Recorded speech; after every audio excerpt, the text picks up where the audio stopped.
all these pre-programmed things are what's going to immediately run through our mind, right? Well, these are all material things that we have created. Someone who has never seen a package of cigarettes and has no idea what it is will not think of any of these things, will he?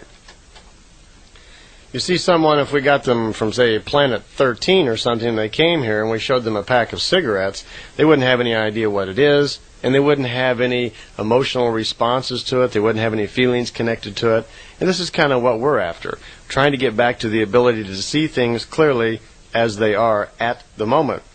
It's the immediate perception, observation, and attentiveness of the human being that we're after, to be able to see things very clearly. See, the individual, we're only receivers, but we do not want to influence the object of observation through our own will, emotions, thought forms. We don't want to exert any influence on evaluating, which will lead to a reaction that we'll have to a product. When we see the cigarette, then, part of our meditative exercise would be to see it exactly just for what it really is. Okay? We're only after the pure facts, just the clean and pure observation of the object. So we would see it, we want to try to see that package of cigarettes again, just as if just the same way the guy from Planet 13 would. That, like, we don't even really know what it is. The first thing all we would see was that it's a small box, and maybe it has some writing on it. We have no attachment to it whatsoever, okay? It's unavoidable at the beginning, though, when you start trying to learn to meditate, that you're going to, anytime you try to observe anything, some of your own evaluations and ideas and reactions are going to come into play. It's only a natural thinking, because our normal habits of thinking, we don't use concentration or observation very much, and it almost assures that a lot of strange thoughts and ideas are going to come into play. If you've ever tried to concentrate on any one thing for a length of time, even 10 seconds, you'll find out how very difficult it is to concentrate your thought on anything. We're not used to controlling, there's no maintenance in our thought processes. We're not taught how to use our brain in this world. Some of us figure it out a little bit better and go to some classes for it, but for the most part, we're just like free thinking, random people with all sorts of thoughts just rambling around in our head all the time. And I challenge any of you, unless you're to stop right now and try to concentrate on anything for 5 seconds without having another thought enter. Of course, if you're a practiced meditative person, then all this is already known to you, and you can probably do that.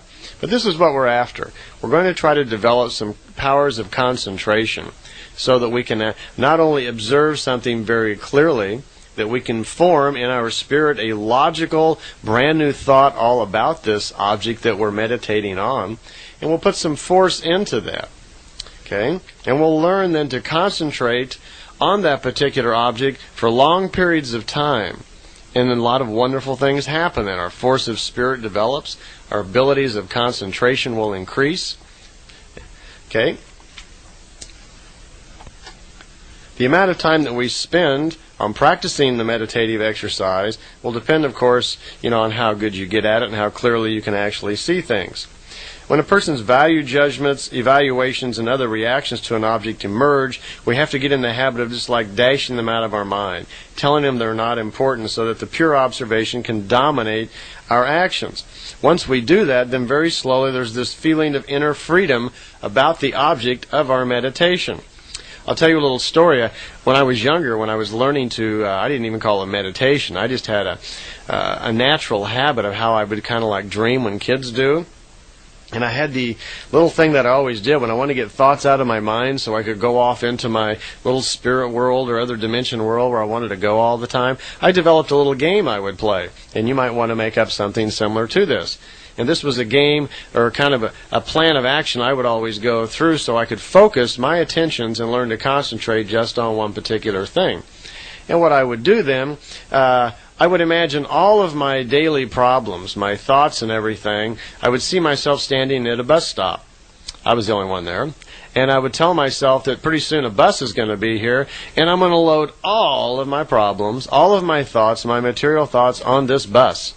And I'm going to send them on the bus, and the bus will be back in the morning. See, I would do this when I would go to sleep generally. And all these thoughts would be back in the morning, so I didn't have to worry about anything in my material world right now. It could be I would do this at sleep, or if I just wanted to, drift out for 10 minutes and go somewhere. So here would come the bus. I'd see the bus coming and my thoughts. I would put all of my thoughts and feelings. I'd see them march right on the bus with little legs on them, all my problems about, if it was a girlfriend or school or lunch or problem with the parents or whatever. I'd see it get right on the bus. And once it would get on the bus, I'd see it drive away. And I did this so many times that I had myself programmed that once the bus pulled away, I no longer had any connection to any of those thoughts. They would not come into my mind at all. Immediately then I would see myself walking into a theater. No one in the theater, just rows of seats there and a big blank screen. And I'd sit down in my seat right in the front row, right in the middle. This is my own theater. And the screen was my form of concentration. And when I was all calmed down, because there was no other thoughts in my mind now, they were all on the bus. And I got so good at it that my mind was almost blank at this point. I just sat in the chair. There was a big knob right in front of me. And when I was all ready, I would tell myself that I will now let go of my material self, and I am going to go into my spirit, and I'm going to observe whatever is on the screen. And I would see myself reach forward and turn the knob. And as I turned the knob, the screen, I would just wait. Whatever would come on the screen, I would just observe it. And for some reason, I seemed to know at an early age not to get involved in the screen, to just be an observer. I would never cause any images to come on the screen. And once they did come on the screen, because it will happen naturally, I would never get involved in what was going on in there. Occasionally I did. I was just a kid. I'd get into it sometimes. But for the most part, I was learning how wonderful it was to just watch the screen like a movie. Things would happen, ideas and visions that come on this screen. I had no idea where they would come from. And I didn't know what I was really doing. I didn't realize that I was really getting into my own spirit and allowing ideas from the past and the future and things that are within my own spiritual self to come forward on this screen. But I did seem to have the presence of mind somehow to know, even back then, not to get involved and not to cause things to happen on the screen. And once they did come on the screen, not to put any of my own material self into it, just to be an observer and watch. It was like watching a movie for the first time you go see it. You don't know what's going to happen next. And I would get into that mode. That's how I related it to a movie theater. Because in a movie, when you go see a film at the movie the first time, you don't know what's going to happen from scene to scene. You just observe it. You just watch. Of course, in a movie, you get all involved, excited and so forth, and you see yourself as the hero or whatever after the bad guy. But that's the general idea, that we want to observe things as they happen and learn to get ourselves in that position where we can get rid of all of our material problems, emotions and attitudes and things that bother us. So you may want to use a bus also if you'd like. Of course, maybe you'd rather use a UFO and just have them fly off in a UFO.